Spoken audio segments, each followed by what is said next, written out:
আসসালামু আলাইকুম। সকলকে আমন্ত্রণ জানাচ্ছি আরও একটি নতুন ভিডিওতে, যেখানে আমরা আপনাদের সাথে শেয়ার করব খাদ্য অধিদপ্তরের সহকারী উপখাদ্য পরিদর্শক পদের পরীক্ষার তারিখ, অর্থাৎ deputy assistant sub inspector of food exam date 2025 নিয়ে। তো চলুন শুরু করা যাক আজকের এই ভিডিওটি। স্বাগতম। আজকের ভিডিওতে আমরা আলোচনা করব 2025 সালের খাদ্য অধিদপ্তরের উপসহকারী খাদ্য পরিদর্শক পদের নিয়োগ পরীক্ষার পূর্ণাঙ্গ তথ্য, সম্ভাব্য তারিখ, পরীক্ষার ধরন এবং কিভাবে কার্যকরভাবে প্রস্তুতি নেবেন সে বিষয় সম্পর্কে। তো চলুন প্রথমে জেনে নিব আমরা পরীক্ষার সংক্ষিপ্ত তথ্য। নিয়োগকারী প্রতিষ্ঠানটি কিন্তু খাদ্য অধিদপ্তর, যার পদবীর নাম কিন্তু দেখতে পাচ্ছেন আপনার স্ক্রিনে, সহকারী উপখাদ্য পরিদর্শক, যেখানে মোট পদ ছিল 317টি এবং আবেদনকারীর সংখ্যা ছিল আনুমানিক কিন্তু 4 লাখের বেশি। ঠিক আছে। এই পরীক্ষার ধরন, যেখানে প্রথম অংশে গ্রহণ করা হবে প্রিলিমিনারি এমসিকিউ পরীক্ষা, দ্বিতীয় ধাপে লিখিত এবং তৃতীয় ধাপে কিন্তু মৌখিক পরীক্ষা গ্রহণ করা হবে, কারণ প্রার্থীর সংখ্যা অনেক বেশি, যেই কারণে প্রথমে প্রিলিমিনারি পরীক্ষা গ্রহণ করা হবে অন্যান্য পদের মতোই। তো এই অংশে জেনে নেব সম্ভাব্য প্রিলিমিনারি পরীক্ষার তারিখ। এখানে আমরা উল্লেখ করেছি যে আগামী 24 অক্টোবর, হ্যাঁ ঠিকই দেখছেন, 24 অক্টোবর কিন্তু এই আপনার উপ সহকারী খাদ্য পরিদর্শক পদের পরীক্ষাটি অনুষ্ঠিত হতে যাচ্ছে আশা করা যাচ্ছে। কিছু না, আমরা যতগুলো সোর্স থেকে নিউজ পাইছি এইগুলো বিষয়ে আপনাদেরকে আগেও জানানো হয়েছে, অনেকটাই মিলে যায়। তো আশা করা যাচ্ছে সেই জায়গা থেকে আগামী 24 অক্টোবর কিন্তু খাদ্য অধিদপ্তরের উপসহকারী পরিদর্শক পদের পরীক্ষা অনুষ্ঠিত হতে যাচ্ছে। এছাড়াও অফিসিয়াল তারিখ কিন্তু আমরা প্রকাশের সাথে সাথে জানাবো।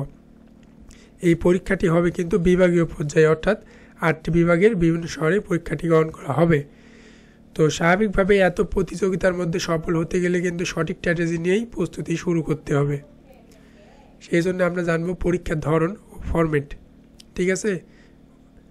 প্রথমে প্রিলিমিনারি পরীক্ষা গ্রহণ করা হবে মোট 100 নম্বরের মধ্যে। বিষয়ভিত্তিক প্রশ্ন কিন্তু করা হবে। এছাড়াও লিখিত পরীক্ষা বর্ণনামূলক প্রশ্ন, যেখানে বিশ্লেষণ ও লিখন শৈলী দ্বারা যাচাই করা হবে।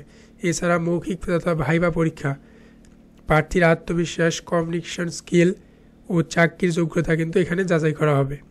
তো স্বাভাবিকভাবে আপনারা জানেন যে প্রিলিমিনারি পাস করলে লিখিত, এরপরে মৌখিক পরীক্ষায় অংশগ্রহণ করতে পারবেন।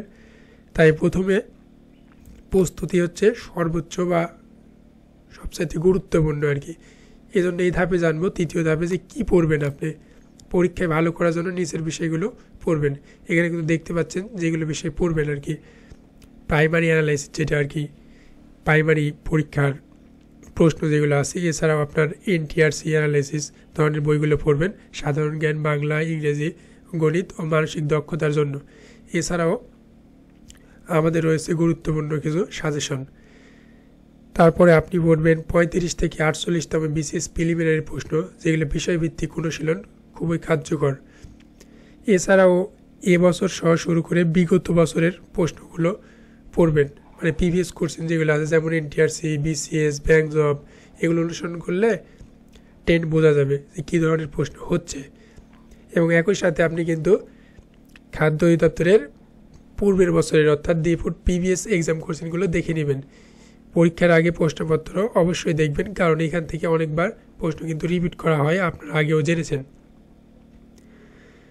তো চতুর্থ ধাপে আমরা জেনে নেব যে প্রস্তুতির টিপস। প্রতিদিন নির্দিষ্ট সময় করে পড়াশোনা করবেন, কঠিন টপিকগুলো নোট আকারে লিখবেন, সপ্তাহে অন্তত একটি পূর্ণাঙ্গ টেস্ট দিবেন, সেটা নিজেই। এছাড়াও বিভাগীয় পরীক্ষার সেন্টারে আগেই খোঁজ রাখুন যে আপনার সিটটা কোথায় বসতে পারে, এই টাইপ আর কি। এছাড়াও স্বাস্থ্য ও মানসিক প্রস্তুতি অত্যন্ত গুরুত্বপূর্ণ পরীক্ষার আগে, যেখানে আপনি রিল্যাক্স থাকতে হবে। এবং সর্বশেষে আমরা যেটা জানাবো সেটা হচ্ছে অফিসিয়াল তথ্য লিঙ্ক। আপনি আমাদের চ্যানেলের মাধ্যমেও জানতে পারবেন যে অফিসিয়ালি কবে পরীক্ষার সময়সূচি প্রকাশ করবে বা অ্যাডমিট কার্ড দিবে। সেই জন্য আপনি নিজে থেকেও জানতে অফিসিয়াল ওয়েবসাইটে দেখতে পাচ্ছেন diput.gov.bd, এটা আপনার ডিসক্রিপশন লিঙ্কে দিয়ে দিব, চেক করবেন। এছাড়াও অ্যাডমিট কার্ড ডাউনলোড করতে পারবেন কিন্তু তাদের টেলিটক ওয়েবসাইট থেকে। ঠিক আছে। তো সবচেয়ে নির্ভরযোগ্য তথ্য পাবেন শুধুমাত্র অফিসিয়াল ওয়েবসাইটে, তাই নিয়মিত চেক করুন। এই ছিল আজকের ভিডিও। যদি আপনাদের ভালো লেগে থাকে অবশ্যই সাবস্ক্রাইব করে পাশে থাকবেন, একই সাথে লাইক কমেন্ট শেয়ার করবেন। সকলকে ধন্যবাদ। আসসালামু আলাইকুম।